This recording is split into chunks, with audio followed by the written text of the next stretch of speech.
Bagged and being evacuated. And to my left, Riverside Drive is taking on water. The water is rising very rapidly in some parts of it. What is happening is the Arkansas River is starting to rip its way through the city of Tulsa. The first area to get it was the railroad bridge just north of 244. On top of it, you can see rail cars. Those are filled with stones. The idea is they'll weigh it down enough to keep it from floating away. You can only hope so. This bridge has been through some of the biggest floods in Tulsa history.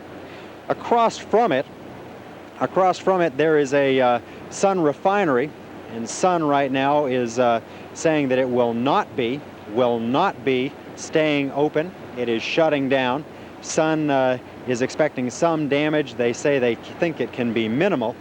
On the other hand, we're not sure at this point how bad that is going to be for Sun. The whole area, it is just a prediction as far as what can be happening. Further down at this point, the walking bridge that goes over the low water dam is now underwater at the base of it. All we can say as we look at the water is heaven help anyone who tries to get out in it tonight.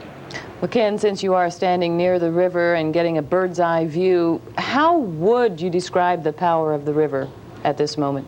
The best way to describe it is to let you have a look at it. I'm going to go over to the side. This is the 23rd Street Bridge, and down below us are the pylons. I can assure you that this water has been rising rapidly. I would guess about 3 feet in just the 2 hours since we arrived at this location. The water is coming very fierce, Carol.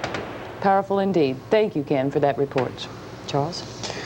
On the riverside in Brookside, residents have been preparing for high water all day. Jody Sen reports hundreds of volunteers work to help stop floodwaters from drenching one of Tulsa's favorite neighborhoods. It was almost mass confusion. Hundreds of people shoveling and tying sandbags as fast as they could, trying to save Brookside homes from the rising river, answering a call for help. Well, I've been out here for about 4 hours. When I came out here, there was a lot of other people out here. We heard it on TV. It was like an assembly line. Go up! Packing the sandbags, sending it off in cars, headed for the river area. I didn't think, a lot of people would come out and help, but I'm really surprised that Tulsa's pulled together like this. A much quieter scene along many Brookside streets. Looks like everybody's got everything packed up. Residents just waiting for the water to rise. They say that they expect it to flood down here, but they really don't know. So we're just sitting and waiting. But while some are waiting and watching, others are still busy at work, unloading the sandbags along the river, where they hope they will stop the floodwaters if they come. We were down at Place 1 2 years ago for Memorial Day, and we lost our car. And I can't imagine these people losing their homes. So we're helping. The people of Brookside pulled together today. The sandbags are in place, and many people have loaded up their furniture. Now it's just a matter of watching and waiting to see how high the Arkansas River may rise. Jody Sen, News 8. And while city officials are busy trying to keep abreast of the high waters, residents living along the river are hoping the high waters don't get all that high. News 8's Elisa Streeter kept watch with residents along the river. They spent last night and most of today hoping for the best, but preparing for the worst. Ready? 1, 2, 3.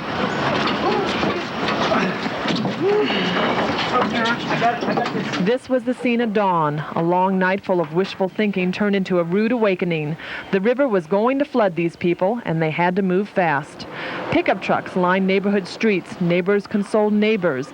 Friends brought muscle and condolences, and everyone braced themselves for the worst. Riverside Park is closed. Please stay to the east side of the Riverside Drive. Along Riverside Drive, gawkers came to see a flood in action. Police tried to keep the area free of traffic. Pedestrians still brought their cameras and viewed a disaster in the making. At Westport Apartments on the West Bank, it was looking more like a disaster as the minutes ticked by. The water crossed over the jogging path, inching its way up the tiered lawns to the glamorous apartments. Civil defense workers encouraged everyone to evacuate. The 11th Street Bridge is closed tonight to traffic, the water dangerously close to the top. From the 23rd Street Bridge, you can watch the powerful current carrying debris and pushing its way out of the banks. Millions of dollars worth of construction equipment was almost mired in the mud. Crews worked quickly to try and save what they could. Everyone worked quickly to try and outrace the flood, a flood that's moving at an agonizingly slow pace, giving all of us time to realize the impact it can have. Elisa Streeter, News 8. If you've been pushed out of your home by the floodwaters, there are plenty of places for you to go. Evacuation shelters are available in all flooded areas. In Tulsa, there's the downtown YMCA, Central High, Webster High, Nimitz Junior High, and Holland Hall School. There's also the Central Assembly Church of God. The Maxwell Convention Center is open also, along with the Garnett Church of Christ. In Sand Springs, you can go to the Clyde Boyd Junior High School, the Charles Page School, and the Salvation Army. In Broken Arrow, the South Intermediate High School, the Church of God Prophecy, and the Boys Club is open. In Jenks, people are going to Okmulgee to the National Guard Armory or the Glenpool High School Fieldhouse and the Free Will Baptist Church. In Leonard, you can go to the Leonard Elementary School, the Senior Citizens Building, or the First Baptist Church. In Sapulpa, the First Baptist Church and the Presbyterian Church are open. And in Prattville, the Salvation Army will also offer help. And Charles, there are several numbers we have been giving out throughout the day to help people with problems. If you still need help in transporting someone who's perhaps elderly or handicapped, you can call EMSA. Now that number is 587-1234. 587-1234. Now, if you have questions on flood-related problems, call 582-2489. And when the recording answers, asking for the access code, dial 1000. Now, you must have a touch tone phone to use this telephone number. For flood victims only, a special hotline has been set up, and that number is 592-7900, 592-7900 for flood victims only. City officials will be able to answer questions concerning flooding, getting assistance, and flood insurance. At this point, the biggest downstream problem will probably happen in Bixby. The waters from the Keystone Dam will hit their peak in Bixby shortly after sunset. News 8's Al Hinkle has been in Bixby all day today, and he's live there now with more for us. Al? Well, Charles and Carol, the Bixby area is the hardest hit city in the Tulsa area. The flooding here started early last week and continued right up until this morning and is still going on today. The city of Bixby imposed a mandatory evacuation for anybody south of 131st Street late this afternoon, but the Corps of Engineers assures me that the worst is yet to come. There have been more sandbags filled in the city of Bixby in the last few days than have been filled here for years. Everyone is pitching in. Some have been at it for days. I was here all day Wednesday and Monday night. Get tired of filling bags? No. Why not? Just not. I'm doing my part of something that needs to be done. I saw it at 2 o'clock in the morning. I've been out here ever since, waiting on bags. But even an endless supply of bags will not prepare Bixby for the floods that are to come. Water from Keystone Lake will reach here last, probably just as darkness falls. Another night in the water, another load in the pickup truck. Yeah, we've been off and on moving stuff out all week, so trying to get ready for it. You know, it's kind of hard to move in 2 hours when you're used to moving in 3 days. Yeah. How long did it take you to pack all this stuff up? Today it only took us about an hour. Oh, no, about 3 hours, honey. Yeah. We were moving pretty fast, especially when they started coming around going, woo, woo, woo, and everybody evacuate. We thought Russia was going to bomb or something, so. The biggest problem for Bixby is transportation. Memorial Drive, the only north-south access over the Arkansas River, could be impassable soon. We'll have no north-south transportation across the river. We don't know what the time frame will be, but at some point we will have no access at all in or out of the south part of Bixby. Thousands of people have been evacuated, but a stubborn few are staying put. Now, very few of those stubborn few are in this neighborhood. This is in the eastern part of Bixby, the northern part of Bixby, and there are very few people that are going to stay around tonight. Most of the people are honoring the mandatory evacuation and getting out while the getting's good, only after having sandbagged their house and putting their furniture and carpets up so they won't be water damaged. Well, is there an estimate at this point as to when the crest will come and how high it's going to get? Well, the engineers from the Corps of Engineers tell me that the crest will come possibly between 8 o'clock and midnight. They're not sure. They're just depending on the amount of seepage they get from the upstream stations. As far as how high it could get, that's anybody's guess. The area that I'm standing in right now could presumably have a couple of feet of water on it, or it could have 4 or 5 feet of water on it. There's really no way of telling that right now. You only have to just sit and wait and watch the water come up. Okay, thank you, Al. It was kind of nice to hear those few laughs in Al's story. No question. Yeah. Well, small town spirits fight floods. When we come back, we'll tell you how they're coping in other parts of Green Country.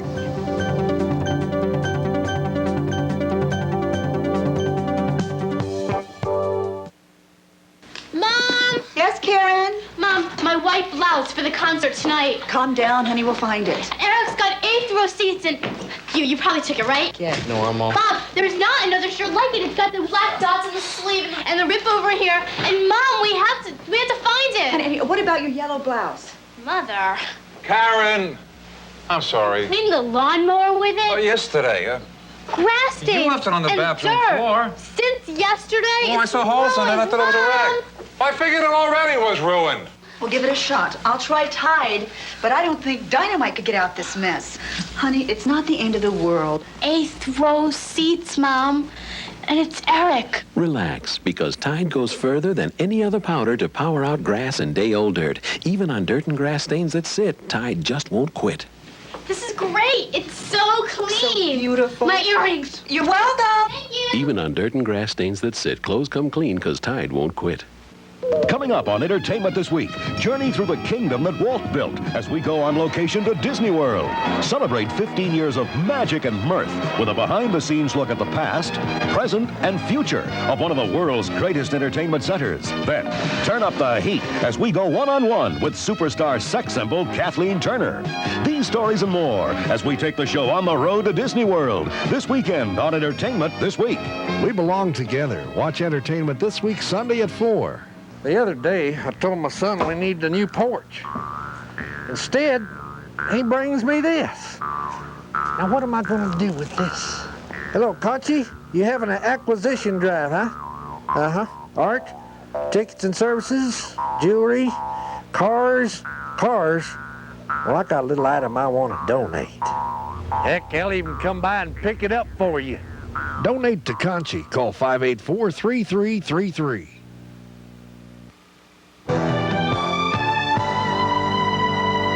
In South Jenks, an army of people are working now, as they have been all day, to keep the walls of water out of their community.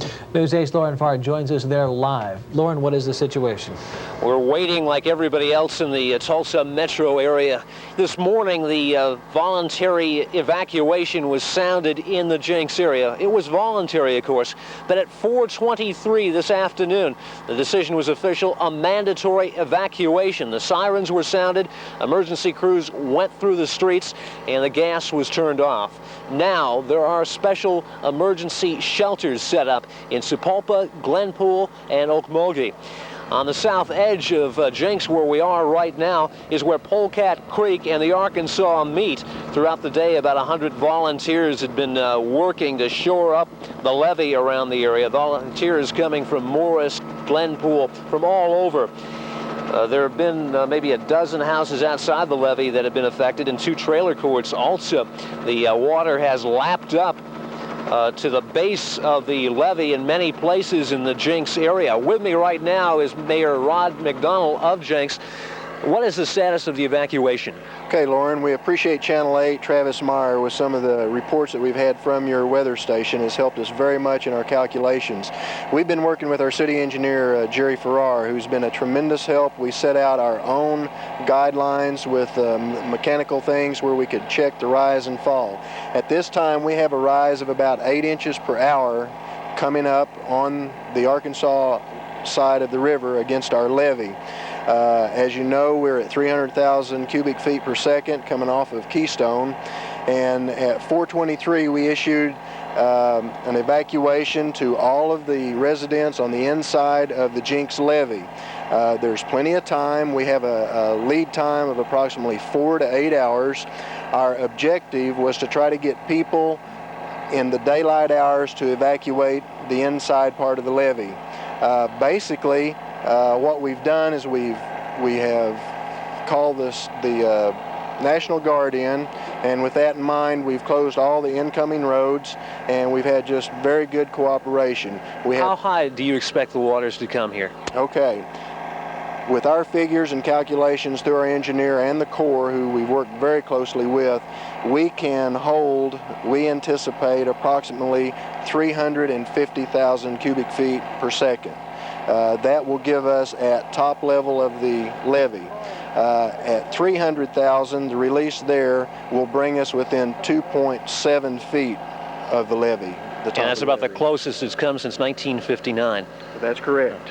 Now, we've talked about what's happening inside the levee. Let me bring in another gentleman here who lives outside of the levee. His name is Henry Finch. You live in a trailer court. There's two of them back there. What's the situation outside the levee in Jinx? Well, it's not real good. Last night, the police came in at 1:30 and told us to evacuate. When we woke up this morning, we heard how much they were opening the dam, and we came back. And we were starting to get our stuff out, and it took us about an hour and a half because we had about 5 or 6 friends come and help. And within that time, the water had moved into our trailer park when it wasn't there when we started. So how many trailer homes are affected? There are about 60 in our park, and across the Elm or Peoria, there's about 30 to 50 more. And it's underwater right now. It's starting to be, and it looks like it's about halfway up the skirtings, maybe more in the parks now. Thank you very much. Earlier today in Jinx, a traffic jam, one of the biggest ever on 96th Street. They were backed up at times all the way to 75th Street, but things have gotten a little better now. A couple of nursing homes evacuated, but things seem to be well in hand in Jinx. That's good to hear. Thank you, Lauren. Charles. In Sand Springs, high waters continue to rise. In one Sand Springs housing addition near the Arkansas River, the water has been going up 10 inches an hour. In some areas, depending on the lay of the land, the water is up to 10 feet deep. That's leaving some homes and mobile homes almost underwater. All residents of the area were evacuated this morning. Police have been patrolling the flood zone in boats. No one stayed behind and no one has been injured.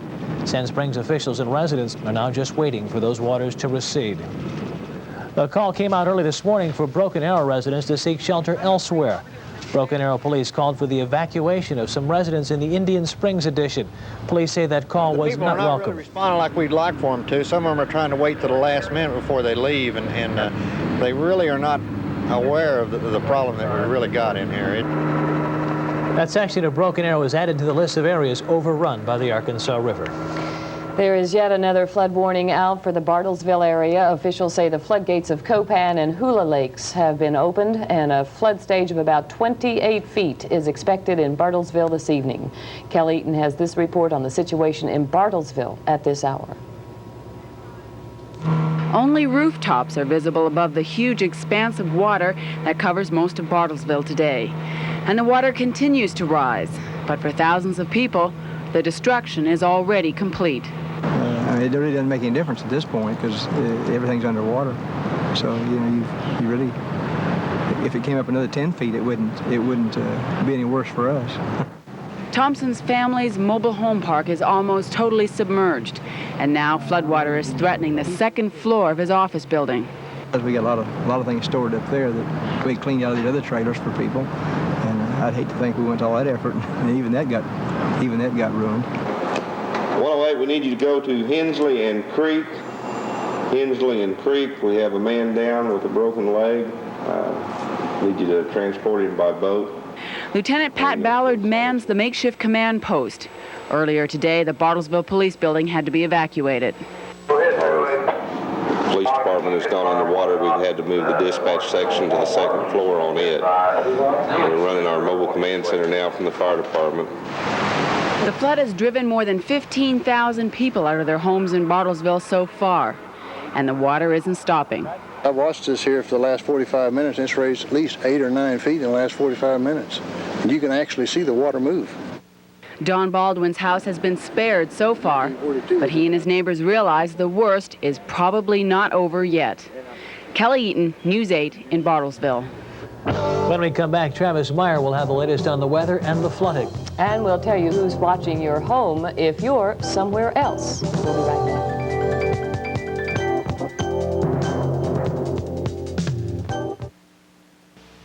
Tonight, Lucy's falling in love. I feel like a kid again.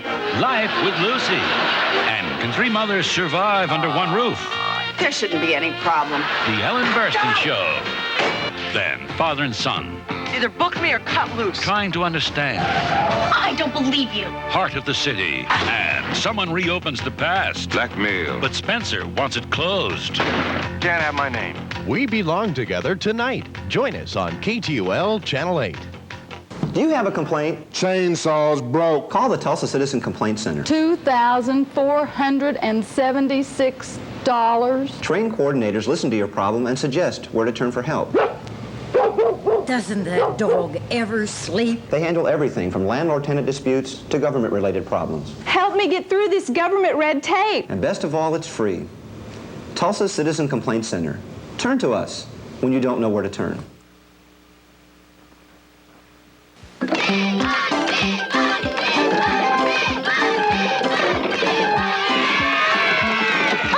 Joey, this is for the car. It's First Spot Run. That's the winner.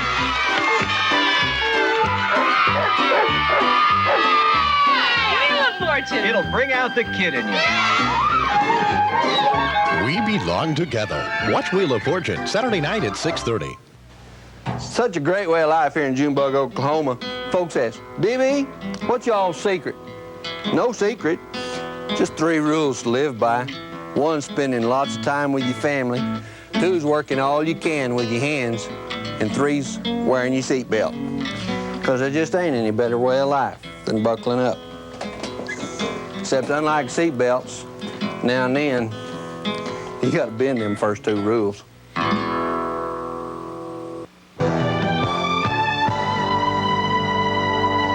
It has been a busy day for Travis Meyer, busy week. It has been a busy week. We should say, Travis. And it's not over yet. It certainly isn't. We're still getting stream gauge readings. In fact, just talked to the Corps of Engineers, and they finally are getting a reading on this Perkins gauge on the Cimarron River. They didn't have the data yet, but at least they're finally going to find out a little bit more and be a little bit more solid about probably what our future holds in store for the next 24 to 48 hours here in Tulsa. A little bit of bad news, though, still. If you want to call records breaking things, not bad news, say real bad news. June of 1923, that was the all-time record flood in Tulsa. It appears now, late this afternoon into tonight, we're going to see that record broken. And that is just absolutely incredible. Just a tremendous amount of rainfall up above the watershed at Keystone has done this to us. Let's take a look at current conditions right now. In the Tulsa area, 63 degrees is the temperature, humidity at 76%.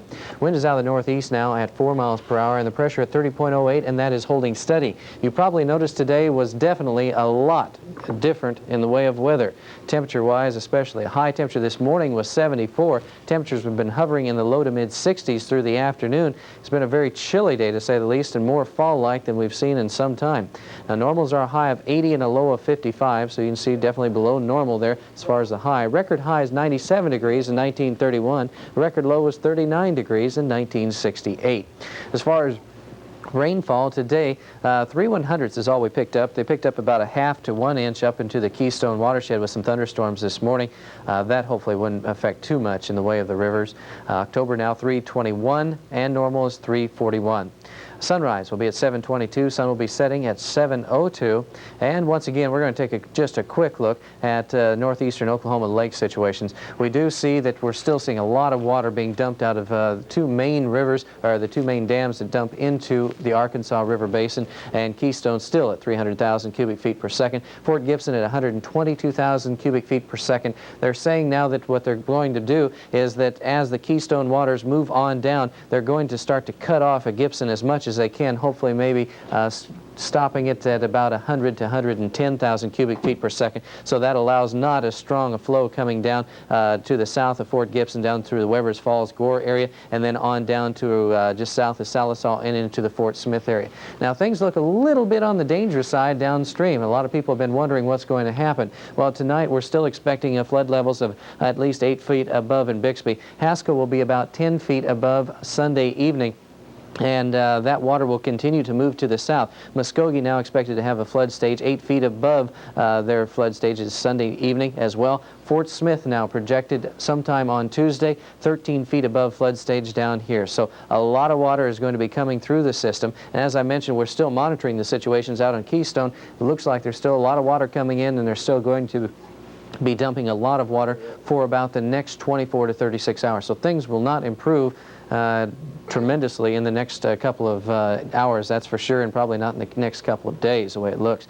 Moisture is still spreading across the area. We have a few showers in southeast Oklahoma, heavier thunderstorms sitting out in west Texas. They do have a flash flood watch in effect for north Texas. We're going to be lucky, though, in the sense that we're going to start to see drier air moving into our area. This cool front is moving to the south. The warm, moist air is being replaced with some cooler, drier air, and that's going to be really nice. Our temperatures, you can tell the difference, 20s, 30s, and 40s and 50s just out to the west. Notice the temperatures were in the 70s and 80s. This was morning lows, and that much cooler air is going to be moving in. It looks like fall weather is just around the corner. In fact, just around the corner. Our forecast for tonight is going to be calling for cloudy skies, a chance of some scattered showers with a low temperature at 55 degrees, and winds will be variable at 5 to 15 miles per hour. Now that's cool.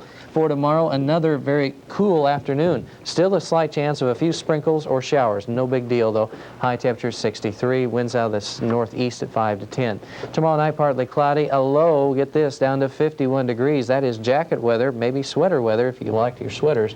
And the extended forecast, Monday, sunny, Tuesday sunny, partly cloudy on Wednesday, and temperatures in the 70s. So some real nice fall weather coming. We deserve it, to say the least. The sun will be welcome. Amen. That sounds great. All right. Thank you, Travis, for a real good job. Thanks. At this hour, many people are simply watching and waiting. And Rhea Blakey is one of those people. She has a great vantage point from atop the station. Rhea?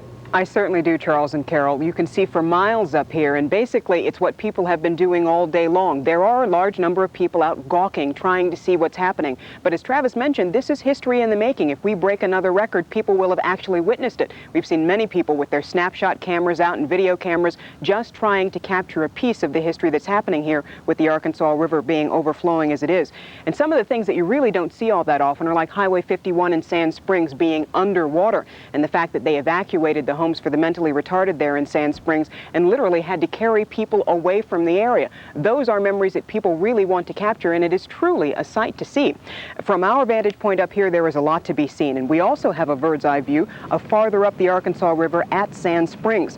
These shots are from both sides of the river, but despite the high waters, the Sand Springs Salvation Army is desolate. Now, these people are volunteers, ever ready for anyone who wants to be there, but the only people there right now are 2 ponies.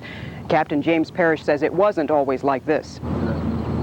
Well, we had 20 last night, and many of them moved out this morning. I think they went back to see about their things, and then after they were sure their things were safe and kept dry, they just went to family or moved to a hotel somewhere. Both the Salvation Army and the other shelters there are ready for any evacuees who need to take advantage of it, but at this point apparently other people are finding other means. Now, the evacuation for many people also means a lot of homes left empty, a lot of businesses that are just sitting there on their own, and that can lure in thieves. Well, in that case, the National Guard and also the Tulsa Police Department are on alert in most of the evacuated areas. The Guard has posted men on almost every street corner on Peoria leading into the high water area around Riverside, and so far there has been very little problem. Help reach down, and the homes that have been evacuated down through here, and also keep them out of the flood area. Have you had any problems at all? No, sir. Everybody has been great. The Guard is also keeping an eye out for trouble while merchants on Peoria Avenue evacuate their shots. Elsewhere around town, the Red Cross is hard at work. Always those volunteers are ready for anyone who needs them, not only for the volunteers but the evacuees to make sure everyone is comfortable during this time of need. And the Red Cross has set up relief centers at several locations in the city. Some of the Red Cross volunteers have come a very long way to help Tulsa. Well, people in Tulsa have got a big heart, I can see that. And I appreciate it. It's fun to get out here and help these people that's willing to help other people. Just like the other emergency services, the Red Cross will continue to provide help for evacuees and volunteer workers throughout the crisis. And as we heard at the top of the newscast, as Leanne Taylor said, it sounds like we might be going through this for a few more days. So if you need them, they are there. Charles and Carol. Thank you, Rhea.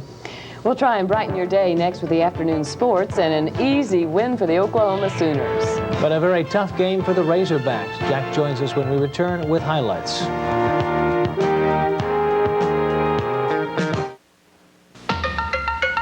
Manslaughter. I don't know why this had to happen. I'm sorry. Religious rights. Your Honor, I want to show that Dr. O'Farrell is hostile to the religious beliefs of the Engelson. Perjury.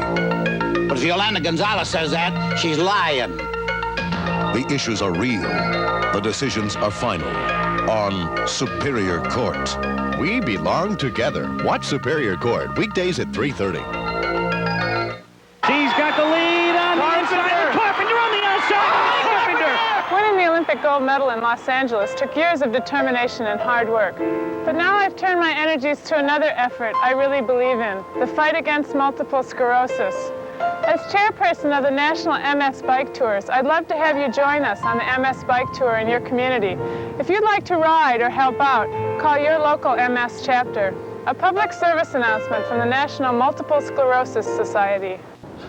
For years I made excuses to my friends, employers, even to my family. I didn't know how to read, and I was too ashamed to say so. I even lost a chance to play professional football because I couldn't fill out the forms. Well, now I can read. It was hard work, but it was the best thing that ever happened to me. You can learn to read to succeed. Call 592-7979 for reading help.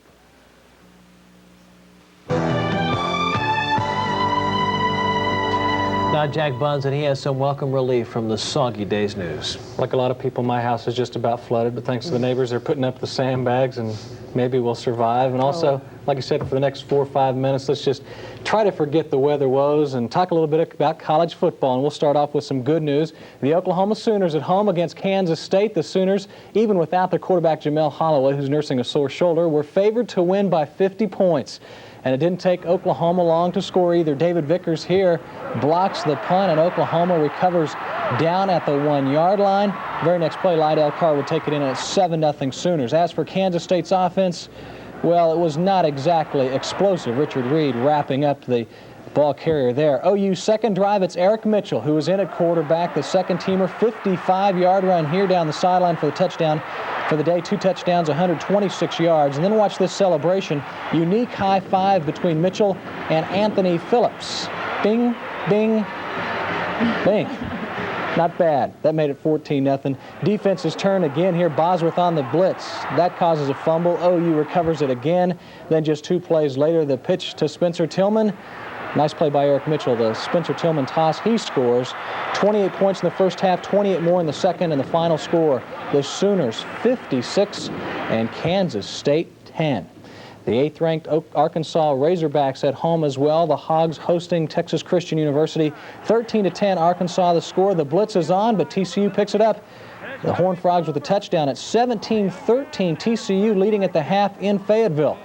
TCU looked like they were going to win this game. Look at this one. Tony Darther here, 55 yards on the run. We could use a break. We certainly could, and sunshine's coming, so that's a good break starting Monday. That's a good way to start the week. Hang on. That's right. Thank you, Travis. That is our news right now. We, of course, will keep you updated throughout the evening with the very latest and hope you join us tonight again at 10. Good night.